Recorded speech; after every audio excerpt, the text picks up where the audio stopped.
बाढ़ एक प्राकृतिक आपदा है जो किसी क्षेत्र में अत्यधिक पानी के जमा होने के कारण होती है। यह अक्सर भारी बारिश का नतीजा है और अभी अपने प्रदेश के कुछ जिलों में भारी वर्षा से बाढ़ जैसे हालात देखने में आ रहे हैं, जिसमें किसान और मवेशियों को काफी परेशानी उठानी पड़ती है। ऐसे में अगर किसान पहले से ही इस आपदा से निपटने की तैयारी कर लें तो बाढ़ के कारण होने वाले नुकसान से काफी हद तक बच सकते हैं। आइए इस बारे में जानते हैं डॉक्टर S.A. रब्बानी से।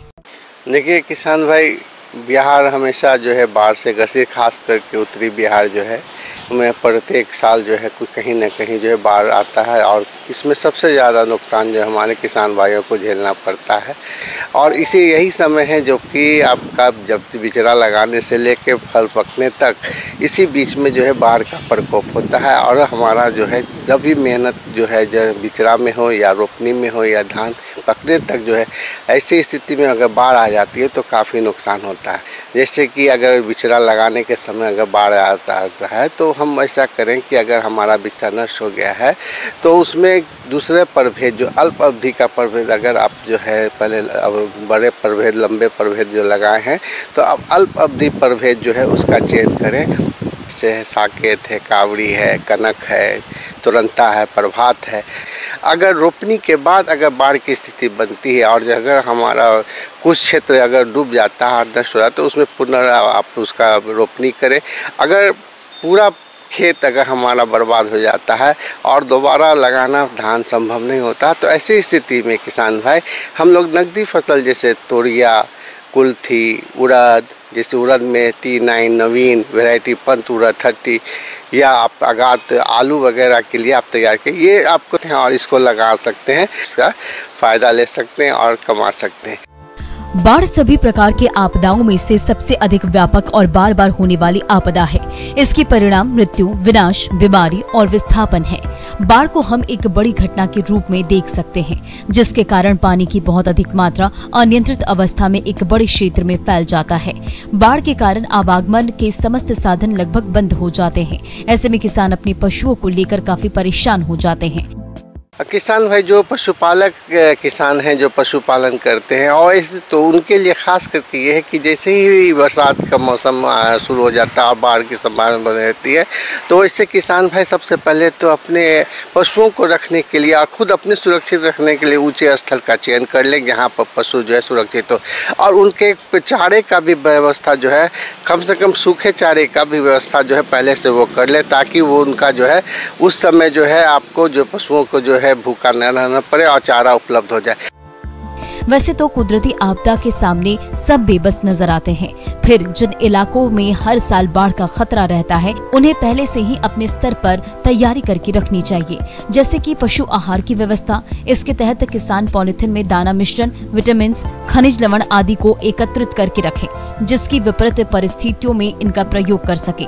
बाढ़ आने के समय पशुओं को शीघ्र ही ऊंचे स्थान की ओर ले जाए जहाँ पर बाढ़ पानी न आ सके, और बारिश से बचाने के लिए अस्थायी आवास का निर्माण करें। साथ ही साथ उस समय जो है बहुत से ऐसी पशुओं में जो है बीमारियां को भी देखने को मिल जाती है, तो इसके लिए जो है अपने पशुपालक के भाइयों से अनुरोध है कि अपने निकटतम जो है पशुपालक पदाधिकारी या चिकित्सक पदाधिकारी से मिलके उस समय जो भी इमरजेंसी दवा होती है उसके लिए वो उसका बंदोबस्त करके रखे, ताकि समय पर उनको जो दिया जा सके और पशुओं को जो हानि से बचाया जा सके।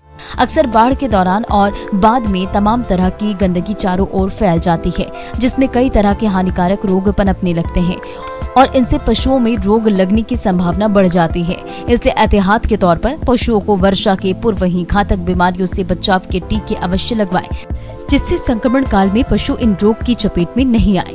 साथ ही पशु चिकित्सक की सलाह लेकर कुछ आम रोगों की दवाओं को अपने साथ रखें, जिससे जरूरत पड़ने पर पशु को प्राथमिक उपचार सही समय पर मिल सके। साथ ही हो सके तो आसपास साफ सफाई का विशेष ध्यान रखें। खास करके वो जो है मत्स्य पालन जो है, जो मछली पालन करते हैं, उनके लिए किसान भाई जो है आप देखें, जो मछली अगर बड़ी होगी तो उसको पहले ही निकाल लें, ताकि जो है मछली वॉश आउट नहीं हो, बाहर नहीं जाए। और छोटी मछली के लिए उसका प्रबंध करें, ताकि ऊंचा ऊंचा जाली लगा दें, ताकि जो बाहर का पानी उसमें जाए तो वो बाहर फिर ना आए, ताकि आप जो है कम नुकसान आपको हो सके। प्रकृति के रौद्र रूप के सामने हमारी की गई तैयारी सब बेकार हो जाती है। ऐसे में परिस्थिति को देखते हुए भी मवेशियों को ध्यान में रखना चाहिए, जिनमें विपरीत दशा में पशुओं के आहार के लिए मौजूदा पेड़ों की पत्तियों का इस्तेमाल कर सकते हैं। आमतौर पर चारा देने वाले पेड़ बाढ़ से बचे रहते हैं, लिहाजा उनसे मिलने वाले चारे को पशुओं को खिलाएं। कभी भी बाढ़ के पानी में डूबे हुए चारे दाने को पशुओं को न दें, क्योंकि इनमें फफूंदी का असर हो सकता जो कई प्रकार के रोगों को बुलावा दे सकता है। इसी प्रकार भंडारित चारे में भी फफूंदी का असर होने का डर रहता है, लिहाजा उसे भी खिलाने से पहले जांच करा लेना जरूरी है। चारागाहों में कई दिनों तक पानी भरा रहने के कारण घासों के गलने व सड़ने का पूरा खतरा रहता है। ऐसे में पशुओं को चारागाहों में चरने के लिए नहीं भेजना चाहिए। इसके अलावा दुधारू पशुओं से प्रतिदिन दूध निकालना चाहिए, ताकि थनैला रोग से बचा जा सके। पानी का इंतजाम। बाढ़ के समय पानी की कमी पशुओं को गंदा पानी पीने पर मजबूर कर देती है, जिससे कई तरह की बीमारियां हो सकती है। रोगों के फैलने की संभावना बढ़ जाती है, लिहाजा पशुओं के लिए साफ पानी का इंतजाम करना बेहद जरूरी है। दूषित पानी को कैल्शियम कार्बोनेट से उपचारित करके पशुओं को पीने के लिए दिया जा सकता है। तो इस तरह किसान कुछ सावधानियों को अमल कर बाढ़ के दुष्प्रभाव से अपने पशुओं को काफी हद तक सुरक्षित रख सकते हैं।